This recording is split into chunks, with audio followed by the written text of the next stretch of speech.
سمجھدار انسان وہ ہے جو ضروریات زندگی کی تکمیل میں اس طرح لگتا ہے کہ مقصد زندگی نظر انداز نہیں ہوتا۔ سمجھ میں آئی بات؟ بہت سادہ سے لفظوں میں کہنے کی کوشش کر رہا ہوں۔ اور بڑا ناسمجھ انسان وہ ہے کہ جو ضروریات زندگی میں کمانے میں اس طرح لگتا ہے کہ زندگی کا مقصد نظر انداز ہو جاتا ہے۔ وہ کبھی کبھی مجلسوں میں اجتماعوں میں آ کر سننے کو ملتا ہے، لیکن اس کی اپنی زندگی میں وہ ضروریات زندگی کی مشغولیت اتنی ہوتی ہے، ذہنی مشغولیت بھی اور عملی مشغولیت بھی، کہ مقصد زندگی کے بارے میں سوچنے کا وقت ہی نہیں ملتا۔ آپ سوچیں گے 2 منٹ کہ آپ کی زندگی ضروریات زندگی ہی میں لگی ہوئی ہے؟ زندگی کے مقصد کے بارے میں کچھ سوچنے کا وقت ملتا ہے آپ کو؟ کیا آج کل اکثر لوگوں کی زندگی، ان کا وقت، ان کی توجہ ضروریات ہی میں لگی گزر جاتی ہے؟ مقصد کے تذکرہ تو شاید ان کے ہاں اگر وہ کسی دینی مجلس میں نہ شریک ہوں تو کبھی زندگی میں ان کے کان میں زندگی کا مقصد پڑے ہی نہ۔ ہر وقت سوتے جاگتے چلتے پھرتے، صبح شام دن رات، بس صرف ضروریات زندگی کا مسئلہ ہے۔ ایک مکان، پھر دوسرا بہتر مکان، پتہ نہیں کیا کیا۔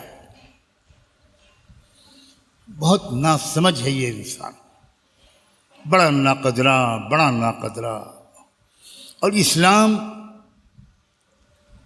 اس سے راضی کبھی نہیں ہو سکتا، کبھی نہیں ہوتا۔ ایسے آدمی سے، ایسے مرد یا عورت سے جو مقصد زندگی کو بھلا کر ضروریات زندگی میں لگا ہوا۔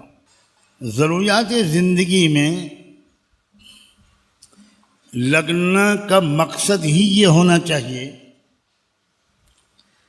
کہ میں مقصد زندگی میں لگ سکوں، بس۔ ضروریات زندگی میں اتنا لگنا جتنا زندگی کے مقصد میں مددگار ہو، یہ بہت بڑی عبادت ہے، بڑی نیکی۔ اور اتنا لگنا کہ مقصد زندگی بھول جائے آدمی، اس کا وقت ہی نہ ملے، یہ خطرناک ترین غلطی اور گناہ ہے۔ کلا بل تحبون العاجلہ وتذرون الآخرہ الہاکم التکاثر حتی زرتم المقابر۔ سب سے اعلیٰ درجے کا سمجھدار وہ شخص ہوتا ہے جو ضروریات زندگی کو بھی مقصد کے تابع کر لیتا ہے۔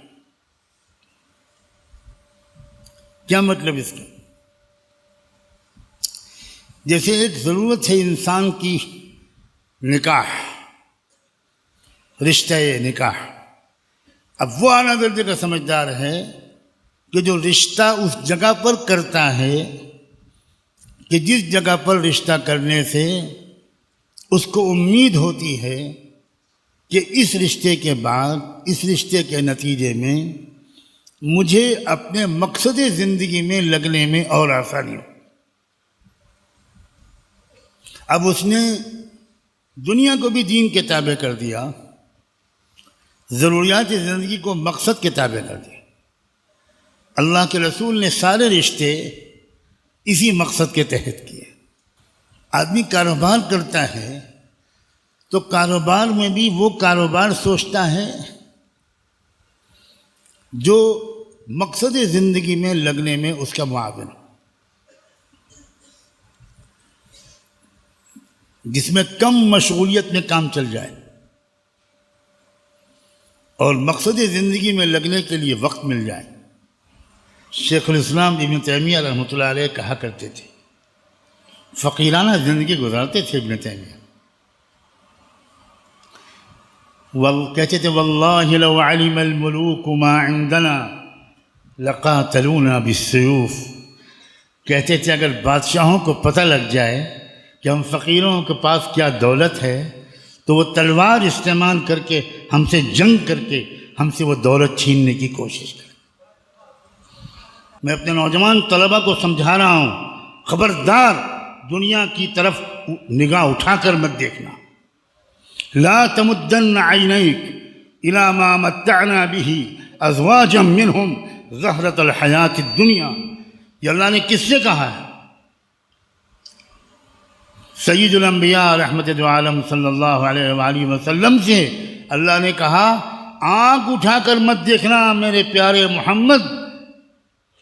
ان دنیا داروں کو ہم نے جو دنیا کی کچھ چیزیں دے دی ہیں